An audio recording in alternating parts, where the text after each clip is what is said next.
Whilst it's not a Guinness World Record, after the news we'll be chatting to the man who is the owner of what is thought to be the world's longest penis. Unless, of course, you know better or you know someone who knows better. We'll measure it. Oh, let's have a look. How are you doing? Well, to come in just a moment, we'll meet Jonah Falcon, the man who has what is thought to be the world's largest penis. He says it's the reason he's been single since 1996.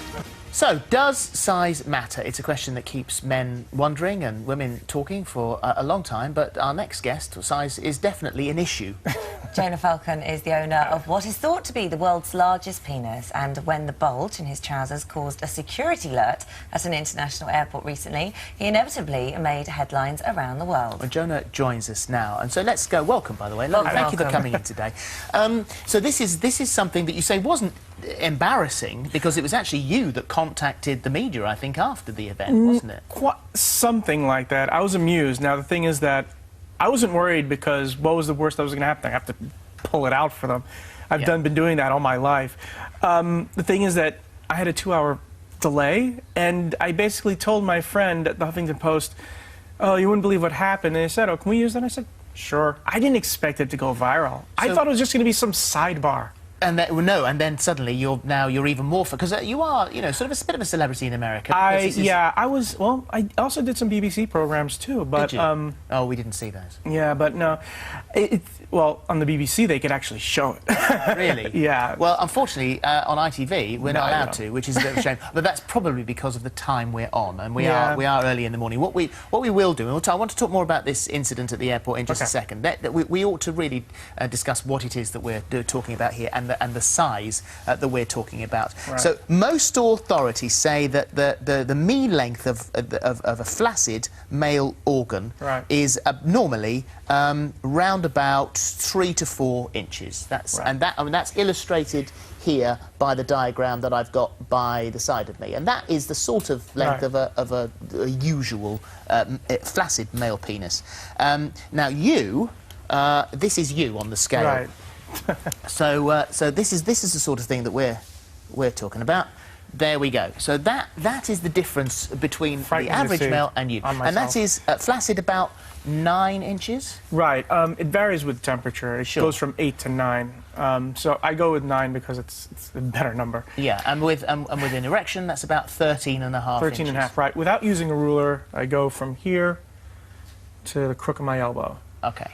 Goodness me. So at what age did you realise that you were different? I was 10, and I was 8 inches at the time, and that's the first time I ever measured. And I did it for the same reason all boys do. You know, they're just curious. Yeah. You know? And I didn't think much of it. I looked around at myself and said, whatever. And did your friend, I mean, at school, did your friends know? Did they notice? They all knew, but they never let me know that they know. So it was sort of like they were talking about it behind my back. I was at a school that was mostly Jewish. Right. So I was the only uncircumcised boy there. I thought that's what they were fascinated about. Sure. So when it comes to this particular day at the airport, because you thought, you know, and we'll talk about relationships as well in a moment, because it has had an impact on those, that you were patted down, weren't you? And they thought that you were smuggling contraband. Sort of. They patted around. Yeah. And they thought I had some sort of growth. You know, because what happens is, you know, when you go into the airport security, you know, first things they do, you empty all your pockets and put it into the tray so it goes through. So this was one of the airports that had the body scanner, you know, the one that actually shows an outline. Yes. Yeah. So that's what caught their eye. First things first, they said, "Are you sure you took everything out of your pocket?" I said, "Yes." So I went through the metal detector, and I went through the body scanner. And then they were, "Do you have some sort of growth?" And I think this was very close to when one of the terrorists attempted to wrap a bomb around his penis. Sure. Oh, and maybe they were saying, well, this is something we're looking out for, you know. So it could have been a conflux of, you know, a perfect storm there, you know. So when they discovered what it is, and when you said to them, actually, it's me, what was the reaction? They wanted to hustle me through there immediately. Yeah. One thing to note is that San Francisco, they have a private airport security firm. They're not TSA. You know. So between the ages of 19 and 25, Right. you were, as you would say yourself, pretty promiscuous. Yeah. Now, where did that come from? I mean, was that just you were just lucky with the ladies, or would you think having this extra large penis gave you confidence? It was the latter. The thing is that I'm also a show-off. You know, I'm an actor and an only child, and not that I believe in astrology that much. I'm also a Leo, so I'm very much a show-off. You know. So being like that, when I went to baseball camp when I was 18, they made a big deal about it, and then I realized, oh, okay, now I get it. And then I just went hog wild. And it was a typical thing, you know, that just experimentation just went overboard. Well, because you did put it to good use, so to speak. Yeah, I mean, this was male, female. Yeah. You really sort of tried every aspect. Yeah. Anybody who, you know, it took me a while to realize that I was actually just trying to bolster my own self-esteem. And when I learned that, then I crashed, you know, then I got burned out. And that's when I started gaining weight. I started, you know, not caring, you know, and I basically what happens when you burn out, you know, when anything that you do. Well, so in which case, from a woman's point of view, or indeed from a man's point of view, but let's look at the woman's point of view. When you go out with a woman for the first time, do they go out with you for that experience and then they're off and you don't see them again? Yeah, because what happens is that it's curiosity on their part. The women who tend to stick around are older women because they're more experienced. They've been on that rodeo before, you know, so they get to, you know, they have evolved a little bit beyond the sex, and they're looking for something new, but they're also looking for something behind that as well. But does it come with complications? It depends on what you mean by complications. Well, complications in the bedroom. I mean, does it? Because I'm just thinking that, I mean, the sort of the size of that. I'm just does it? Here's the thing. It seldom ever does because of one thing, and that is I'm extremely into foreplay. I am very orally fixated, so I love making out and I love orally pleasuring, you know. So what happens is that, you know, I'm the sort of, like I said, I'm a performer. I like when the other person gets excited and is enjoying themselves. It makes me happy, you know. So I am very service oriented. You've had lots of offers to go into the porn industry, haven't you? Yeah, when I was young, and you know, they dried up when they realized I wasn't really budging. Why were you not interested in that? Well, for one thing, I can't perform in public. But you said you were a show-off. I'm a show-off, but not, you know, not actually doing it. Right. I'll wear tight jeans. I won't actually do anything in front of other people. Fair enough. The other questions that I'm assuming, and we're trying very much to ask the questions that you might be shouting at your telly.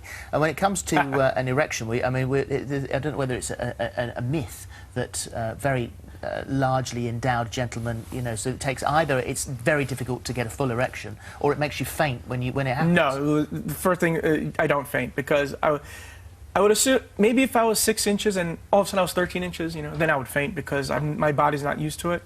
So that's a myth. With me, and you know, I'm very mental. You know, I have to be turned on. I'm also 5'9", so it's like it takes a lot of work. Patience is the key. Don't expect me to go up immediately. Yeah, I mean, you're shifting quite a lot of blood around there. That's, But mostly it's mental. If I'm into it, then, you know, I'll get...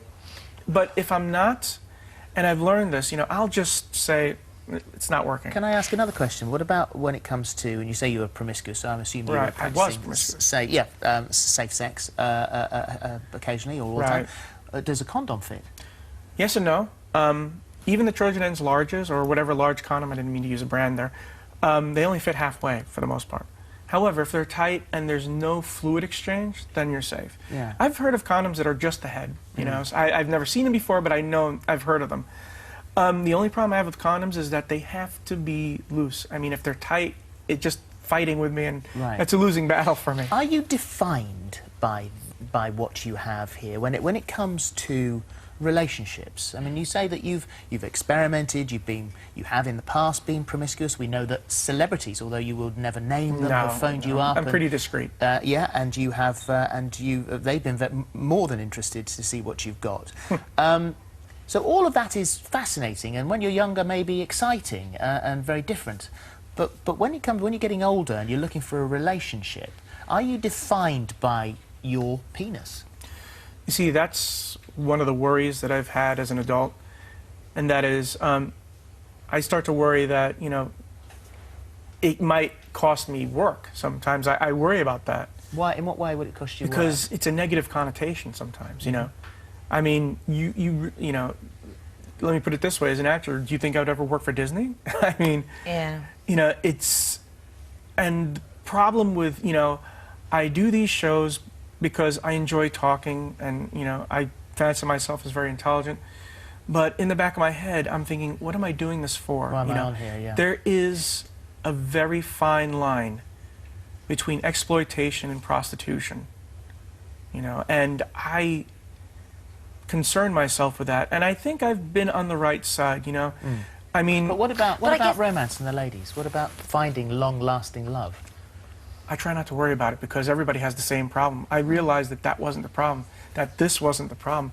The fact is that having things come easy to me because of it has made me sort of, and I'm going to use a very harsh term for myself, lazy.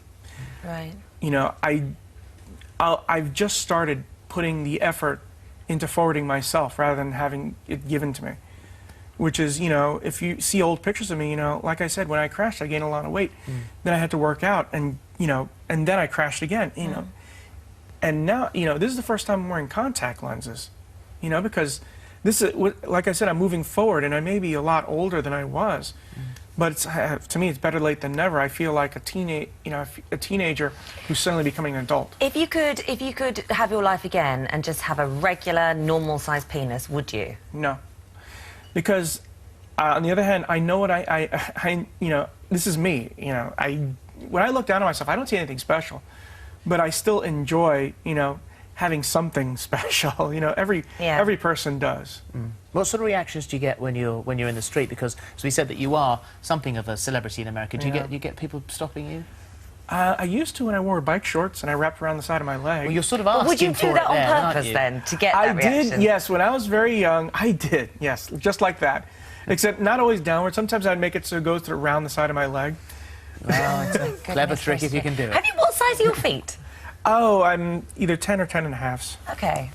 Just wondered. And I'm 5'9", by the way, in case anybody wants to know my height. Okay. What are the other myths? Where else? Hands. Oh, I have small hands. Yeah, see that. That's although it's useful, I've learned that this from here to here, I've measured with a ruler is 4 inches. So right. you know, so what's it called? Well, it's 8 inches around as well. Yeah. The circumference. It goes something like that. Now, when I do this, I say I can't be that thick, but then I am. it's like. I look at that and say, I can't possibly. But you wouldn't change anything about you? No, you know, I don't think anybody would ever want to change anything unless they're, you know, I'm telling you about myself. I don't feel like, you know, I feel like I'm fine the way I am. Yeah. I'm quite right too. Well, so glad you came in today. Yeah, it's absolutely fascinating. We've had the lady in with the biggest breasts in the world. I saw that. So we thought it was about time that we redressed the balance. Fair is fair, I think. Thank you. Thank you very much. Thank you. Thanks, Jonah. Right.